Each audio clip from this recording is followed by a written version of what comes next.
nagzask mid lane kahit so far hindi natin masyado nakikita or nakalusot yung Matilda sa final pick.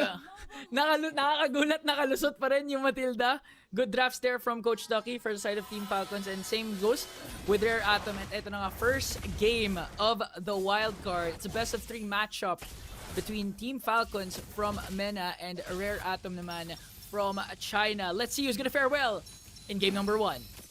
Medyo tahimik lang din naman yun ang nangyayari. And the idea of the Shaz is, ito naman talaga yung isa sa mga counters available for Azusin.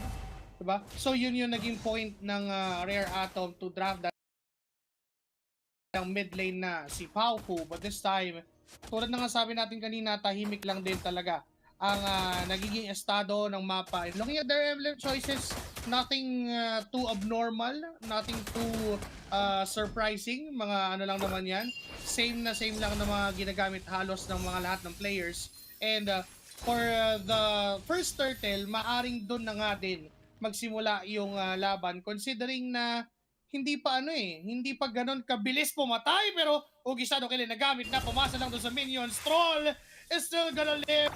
Buhay pa rin ang rover ng Team Falcon. Fortunately, may minions doon para ma-share yung damage ng Wiggy Shadow Kill, and this is the Rare Atom that we know. Despite, being a newer team compared to Team Falcons, hindi sila takot, hindi sila nagpapatinag sa one of the tournament favorites. They wanna control the early game. And speaking of control, ayan na nga yung pagdalaw nila doon sa bandang baba.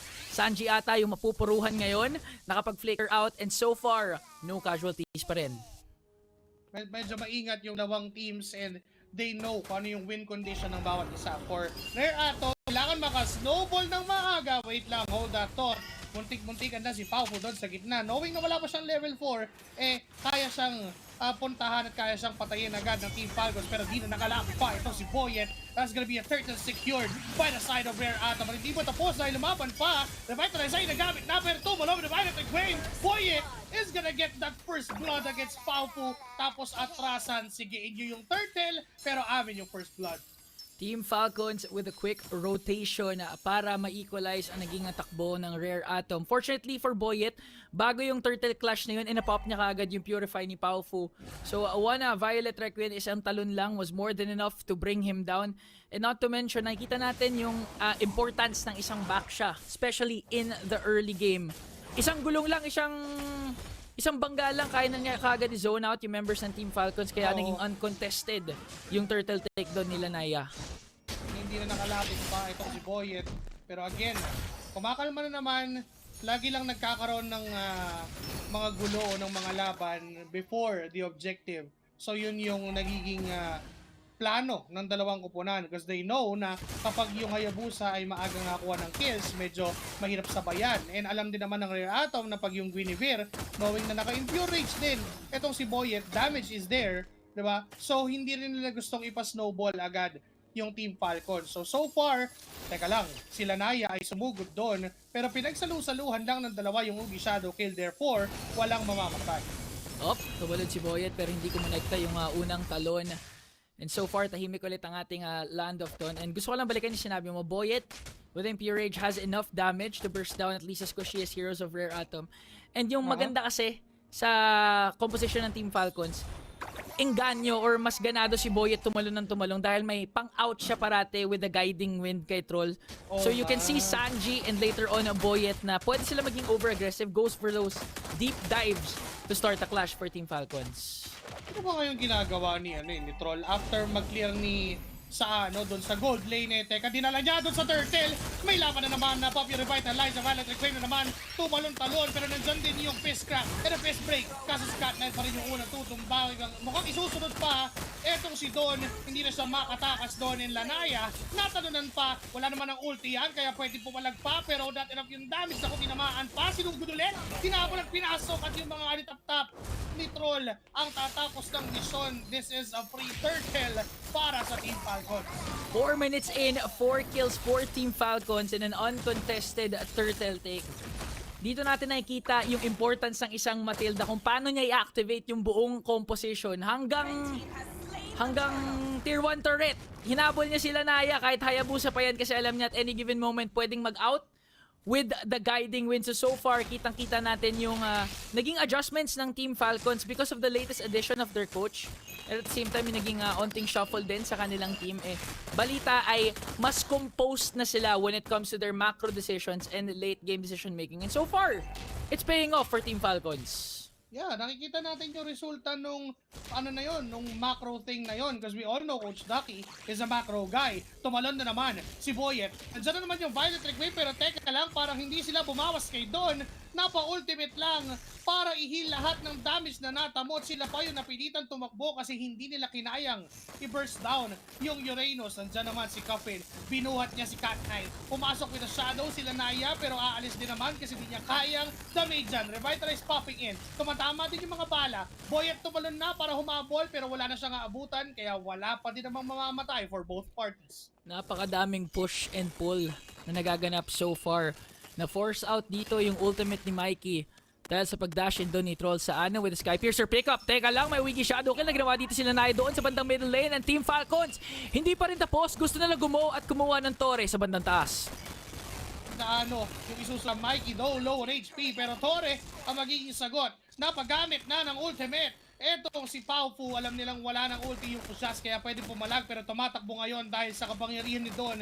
Mag-i-invade ba sa orange buff? Yes sir, manggugulo lang ng manggugulo si Don hanggang sa maurat ang mga members ng Team Falcon, pero Circling Eagle ay ginamit na, tumalon, pero hindi tinuloy yung ultimate na yon. Nandyan pa yung mga Ionic Plates ni Don para sakta ng mga members ng Team Falcons. Ayun na yung panggugulo ng isang Uranus na naka-Impure Rage, hindi naka Brave Smite, so kahit paano ay may kakunatan pa rin kahit Impure Rage yung gamit niya. So far, nahihirapan silang i-burst down yung walking turret ng Rare Atom ngayon, and parang na-shift nga nila to their momentum. Napapalayo ngayon ang Team Falcons at sila may control ng turtle. Doon naipit doon sa gitna, pero nakapag-vengeance pa nga din. Napakatagal bago siya ma-burst down. Ginamitan na nga ng skills coming in from Sanji. Pero siya din naman ay tutumba kapalit ng turtle na nakuha nila Naya. Napakagandang pag-zone na ginawa ng Rare Atom. 2 of those 3 turtles ay hawak ng Rare Atom. Although Team Falcons yung nakakalamang when it comes to gold, when it comes to kill score, looking at the items naman, hindi naman nalalayo ang items ni Mikey kay Saano. So technically, okay pa at kaya pang sumabay ng Rare Atom when it comes to damage output kasi parang funneled through the gold lane and the jungler yung damage output nila. Although masakit din si Don, pero mas gugustuhin mo yung value nung kunat na meron siya. Kasi ang dami niyang nagagawa to a point na nazozone na niya yung kalaban, nazozone niya na yung Team Falcons, and at the same time, napipilitan pa talaga silang mag-back and gamitin yung resources just to go away than to engage. Yun nga si Don pa lang isang napakalaking problema na para sa Team Falcons, idagdag mo pa si Cat9 na back siyang naka-revitalize. So eventually, they're gonna wait for Saano to get his necessary items and at the same time, stack up Skypiercer items para naman na mabigyan nila ng damage dito ang Rare Atom. Kaso lang, napagamit na nga ng Wiggy Shadow Kill dito sila Naya, Cat9. Gumugulong-gulong na at may na-stun out sila doon. It's gonna be Boyet, a crucial turn of events para sa Rare Atom. Pinahabol pa rin, binuhat yung dalawa. Yung kaninang naghahabol ay tumatakbo na. Ngayon, yung Rare Atom ay nakapagbaliktad ng sitwasyon. Kahit palabang ang Falcons sa kill score, tablado na ang gold. Right now, binuhat na naman itong si Don. Pero okay lang dahil may dash naman yan. And on the bottom lane, susubok si Cat9 na si Mikey na tumulak. Pero nandyan si Troll at si Sanji para pigilan yung mission na yon. Team Falcons, from controlling the early game with a 4-0 start, and the turtle each. Ngayon sila naman ang nape-pressure sa ginagawa ng Rare Atom. We can see that Team Falcons is forced to group up para ma-utilize din yung Matilda sa kanilang lineup. Kaso ang problema, bantay sarado kasi yung main target na kailangan bigyan ng Team Falcons, which is si Mikey and si Lanaya, na alam naman natin one of the best gold laners sa buong region ng China ang ni Mikey na yan. Especially later on pag naka-scale up na itong si Iretel. Pero teka lang, Team Falcons preoccupied with Don and Cat9. Halos walang damage dahil nahihilap lang ni Cat9 tsaka ni Don. Hindi lang yun even yung Nightmaric Spawn na nanggagaling kay Paufu, sobrang laking pang-irita sa mga members ng Team Falcons. Imagine, nandyan na si Don, nandyan pa si Cat9, tapos meron pang alien na maliit. Diba na kapag hindi mo pinansin, masasaktan ka din naman. But for this Lord, ay sinasayaw lang ng Team Falcons. Nakita ni Don, eto si Boyet, nakita rin naman nila si Lanaya at nag-aabang ng pwesto pero napa-skill na yung Lord, napaangat lang ng onte pero okay lang naman dahil malayo ang mga members ng dalawang kupunan.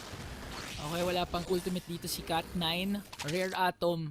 Nahawakan ngayon yung Lord habang sila na ay nag-wait lang ng perfect opportunity para magpakita muli. Tignan natin kung makaka-engage nga ba dito si Sanji. Meron siyang flicker. So tignan natin kung makaka-setup nga ba ang isang badang kontra sa Rare Atom ngayon. Slow Lord Dance pa rin ang ating nasasaksihan. Wala pa rin nagpo-full commit. At mukhang maghihintayin tayo dahil medyo nagiging stalemate ang ating laro. Medyo malayo ang pwesto ni Mikey, manggagaling sa Gedli. Sa middle lane ay kiklear lang din ang mabilis para mapuwersa ang Team Falcons na dumipensa. Nandyan si Troll, nandyan si Saano. Medyo masakit na rin yung mga bullets na nanggagaling kay Saano. Basta Lanaya is holding on to this Lord. Sanji returning the favor of zoning. Pero meanwhile ay hawak pa din ng Rare Atom yung posisyon. Pinipilit pa rin nila na mag-commit yung Team Falcons tapos bigla silang magta-turn. Rare Atom nakagawa ng slow push dun sa bandang baba. Tignan natin kung ano pang macro gameplay ang kanilang gagawin dito. Dahil so far Team Falcons ayaw din talaga bitawan yung mid lane pressure na ginagawa nila ngayon. And Rare Atom, they need to make a play kontra Team Falcons because we all know sobrang hard-headed din kasi ng Team Falcons nagkaroon nga sila ng isang game 40 minutes kung saan diba? natalo sila pero ayaw talaga nila magpatalo sa game na yun kahit luging-lugi na sila. Inabot na sila ng 40 minutes nun eh. They really fought hard pero mukhang sa nagiging estado ay lamang ang Rare Atom dito. Looking at the bottom side, yung dead lane, naka-slow push lang at sure naman nanalo yung minion waves nila. Pero sa Lord, sumubok na pumalag paunti-unti, pumasok with a fist break. Napadiran yung dalawa. Nagamit yung revive. Mikey! Sa likod! Yung pala yung target nila. May circling na ginamit doon. Mapapatakbo si Mikey kaso mapasashoutdown siya at mawawala galing sa mga bala mula kay Sano. Troll ang kapalit. 1-to-1 trade pero lamang dahil gold na nakuha ng Team Falcons at si Paupu ay naipit pa sa likod. 2-to-1 and Team Falcons right now is running down the members of Rare Atom. Atras ang Rare Atom. Team Falcons, quick thinking and good decision. Medyo napalalim doon si Mikey na kahit may Purify at wala mga crowd control sa kanya. Nakalimutan niya na masakit din itong si Coffin tsaka si Saano na continuous yung damage na nabibigay sa kanya. Lanaya may posisyon pa para makuha, maka-retry steal dito pero mas patan ngayon ni Coffin. Maganda yung zone na ginagawa ng Team Falcons dito pero si Don pati na rin si Cat9 nandyan pa rin at makakuha nga ng Team Falcons. Sabi si Coffin nakapag-lantern flare out pa and Crimson Beacon. Walang nakuhang kill ang Rare Atom. Yung tapang ni Coffin, men. Siya na yung nagzo-zone kay Lanaya. Alam niya na hindi magko-commit ng Ugi Shadow Kill sa kanya kasi if ever mag-commit man, okay lang na isacrifice niya yung buhay niya basta makuha nila yung Lord. Pero unfortunately for Rare Atom, hindi pa namatay si Coffin doon sa laban na yon. That's why Team Falcons has the lead right now. They have the Lord onto their hands and pushed yung mga minions sa gitna at sa baba. At mukhang yung gitna ang paplanuhing unahin ng Team Falcons. Clutch Crimson Beacon mula kay Coffin para makatakas and magamit ng Team Falcons ang Lord na nagmamarcha doon sa bandang taas. Rare Atom kasapat pa ang magiging damage nila and clear nila para makasave ng at least isang inhibitor turret. Because so far with the lead na meron ng Team Falcons, di pa naman ganun kalaki pero knowing na kaya nila mag-dive with the presence of the Matilda, baka at least isang inhibitor ay makuha nila ngayon. Mikey try dumipensa, Cat9 gumugulong na, Lord nag-siege na nga doon sa bandang taas and Team Falcons mukhang makakaisang inhibitor turret nga. Habang out naman at disiplina ang Team Falcons. Uy, teka lang, binuhat nila si Don papunta sa kanila pero di nila kayang bawasan ng masyado. Kaya mapapa-atras ang buong Team Falcons. Pwedeng isunod yung gitna. May malalaki pang minions na kasama. And even yung baba ay hinahayaan na nila para din manalo doon sa minion wave. And this time, mid lane ang magiging target ng Team Falcons. May kasabay sa itaas. Kailangan dumipensa ng Rare Atom. Gumulong si Cat9. Sumubok bumangga. Pero wala siyang inabutan. Nabuhat na naman si Don. Pero medyo masakit na. May pader na nailatag. Guiding wind lang papalayo. And yun lang yung plano ng Team Falcons. Poke, Tapos pag may mamamatay na, Circling Eagle lang. Kaso anong poke? Hindi lang to basta poke dahil magko-commit na. Pumasok si Boyet doon sa gitna. Balik na may nagamit na pero aatras din sila. Ready naman ang Rare Atom na pumalagsa na. Pero because of the presence of the Matilda, kaya nilang umalis. Kayang umalis agad ng Team Falcons doon sa laban. Quits lang. Sabi ng Team Falcon, sige, masyadong makunat si Don, tsaka si Cat9. Hindi namin sila mapipitas. Pero sabi naman ni Troll, hindi nyo rin kami mapapatay dahil pag nag-overcommit kami isang guiding wind out lang, kahit si Sanji pa yung mag-initiate o si Boyet, makakatakas at makakatakas sila. So far, Team Falcon still in control. Nakabasag sila ng inhibitor doon sa taas. Kaya naman they can play this next Lord to perfection. Pabor na pabor sa kanila yung pagkuha nila ng inhibitor sa bandang taas. Just create a slow push, eventually force Rare Atom na i-clear out yung taas. Full commit doon sa Lord at manalo sila dito unless makahanap ng angulo ang Rare Atom para makakuha ng key targets which is si Boyet sa or si Coffin. Pero so far Team Falcons, ang ganda na naging adjustment nila. Alam nila na nanggugulo lang si Don tsaka si Cat9 so eventually hindi nila papansinin or papatikimin nila ng ganito. Ang ganda ng pag-counter doon ni Boyet tsaka ni Sanji. Kaya naman si Don di na makakapaggulo. Cat9 na susunod na target. That's gonna be a double kill coming in from sa sabay Lord ang Team Falcons. Just like what we thought na hindi nila papansinin si Don at si Cat9. Pero ginawa ng Team Falcons is the other way around. Pinansin nila actually si Don at si Cat9 because they have the damage. They have just enough damage para i-burst down yung dalawang pinakamakunat from Rare Atom, and with that, they will secure another Lord, and this could be the end of it.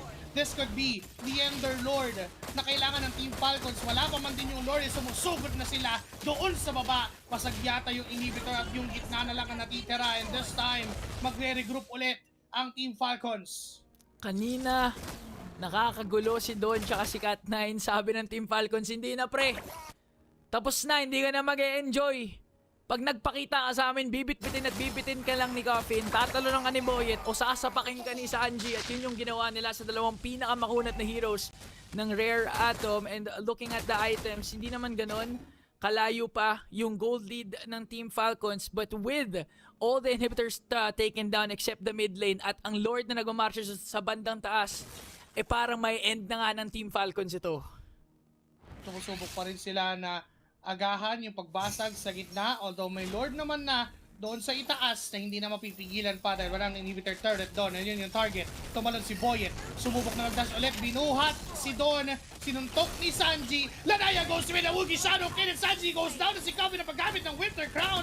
Apat na lang ang natitira para sa Team Falcons. May Lord pa silang kasama. Napagandang depensa so far na pinapakita ng Rare Atoms. And right now, mapipilitang umatras ang Team Falcons. The Indonesian import Lanaya making plays to extend the game for Rare Atom. Sakto lamang at nakuha niya si Sanji. Medyo malayo din doon si Sanji kaya naman walang nakapag-share ng damage ng Wiggy Shadow Kill. So Rare Atom still alive in this game. Kaso ang problema, wala na silang inhibitor turrets. Mikey well activated na rin naman. So ngayon, lahat ng initiation sa gagawin nila kailangan executed to perfection. Kung kaya nilang matarget si Saano na may Sky Piercer at hindi pa rin napipitas, that's gonna be a good sign for Rare Atom. Tumalon si Boyet doon at wala siyang natalunan at nakabasag na sa gitna ang Rare Atom. And so far, tumatabla ang nagiging estado ng laban. Although yung mga minions ay showed pa din naman for Team Falcons doon sa top lane at sa bottom lane. But meanwhile, si Don naman ang nagiging target ng lahat. Kaso sinasalo niya lang ng damage at hindi tatama yung mga crowd control na yon. Looking at the damage taken. Teka lang, yung Shadow Kill ni Lanaya ay walang namataan. May Circling Eagle pa doon na nahabos sa down goes Hayabusa at susugod muli ang Team Falcons doon sa base ng Rare Atom. Don is still alive. Revitalize popping in from Cat9. Masasurvive pa rin niya pero naipit si Mikey sa gitna with a Wind of Nature. Ay di siya mababawasan ng bahagya, and si Cat9 pa rin ang sinusubukan target with the Circling Eagle coming in from Tron, and the knock-up is enough to get Cat9 down. Tatlo na lamang ang dumidefensa. Pwede to power na ka Team Falcons, in Game 1 goes to the Saudi Arabian team, Team Falcons.